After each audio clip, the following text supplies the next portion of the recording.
अस्सलाम वालेकुम वरहमतुल्लाहि वबरकातुहू। दोस्तों, बहुत सारे भाई हमारे कमेंट करते रहते हैं कि मौलवी साहब कोई डिप्रेशन से निकलने की दुआ बताइए।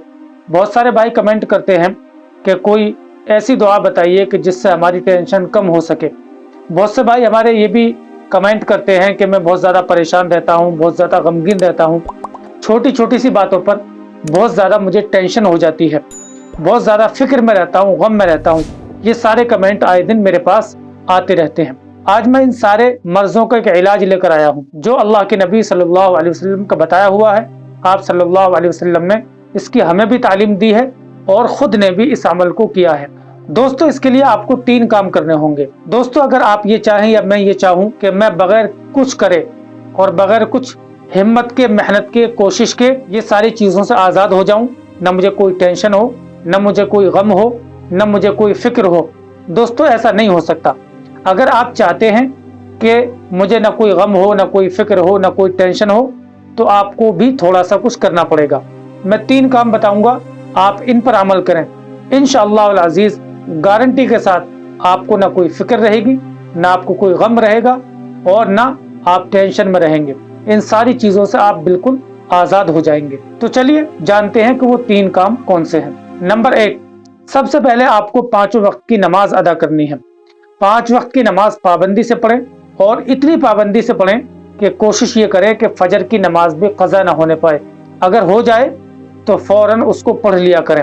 ऐसा ना हो कि कोई नमाज छूट गई है तो अब वो छूट ही गई, बल्कि अगर कोई नमाज छूट गई है पहले तो कोशिश ये करें कि 5 वक्त की नमाज जमात के साथ पढ़ें और फिर उसमें दुआ का भी एहतमाम करें, जिक्र व अज़कार का भी एहतमाम करें।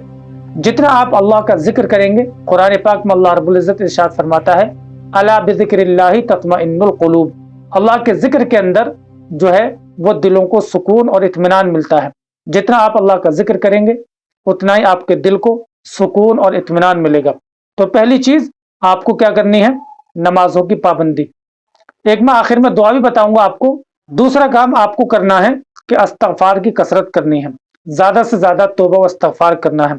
अल्लाह के नबी सल्लल्लाहु अलैहि वसल्लम ने हदीस पाक में ये वादा किया है कि जो शख्स कसरत इस्तिग़फ़ार करता है वो रंज, गम, फिक्र, टेंशन इन सारी चीज़ों से दूर रहता है।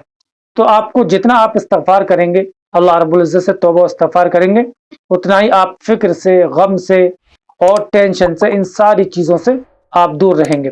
तो दूसरा काम आपको तौबा व इस्तिग़फ़ार करना है, ज़्यादा से ज़्यादा इस्तिग़फ़ार करना है। और तीसरा काम जो आपको करना है वो, उसके लिए मैं एक दुआ बताता हूँ, आप इस दुआ का भी ज़्यादा से ज़्यादा एहतमाम करें।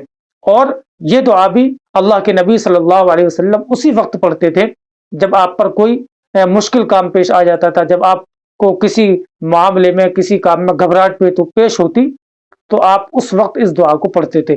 तो आप इस दुआ का भी एहतमाम ज़्यादा से ज़्यादा करें। दोस्तों, वो दुआ है, ला इलाहा इल्लल्लाहुल अज़ीमुल हलीम, ला इलाहा इल्लल्लाहु रब्बुल अर्शिल अज़ीम, ला इलाहा इल्लल्लाहु रब्बुस समावाति व रब्बुल अर्ज़ि रब्बुल अर्शिल करीम।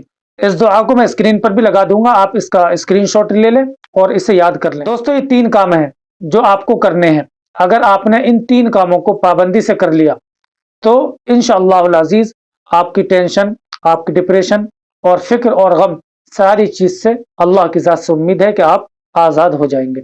अस्सलाम वालेकुम।